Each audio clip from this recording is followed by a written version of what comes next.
menek lantas bunter. Yang di Banten dak sini jadi soroh bunter, nyuh tingkih pangi pis bolong bungkulan soroh bunter. Makanya harus ngangon pis, harus ngangon taluh, harus ngangon pis bolong, sedari ngopis kertas karena simbol windu. Kenapa pis bolong? Bukan ada hubungan jak Cina sing.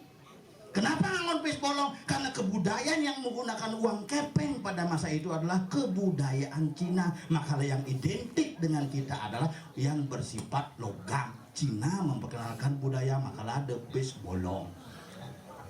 Yang di Belanda mungkin berkenal, ngangon pis golden zaman pidang.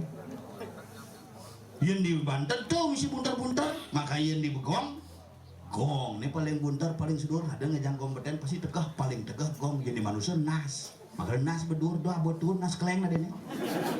Dur harus pikiran kita harus jernih menuju kepada sang pencipta untuk mewujudkan jagat petiga yang adiluhung seni budaya eksis selamanya.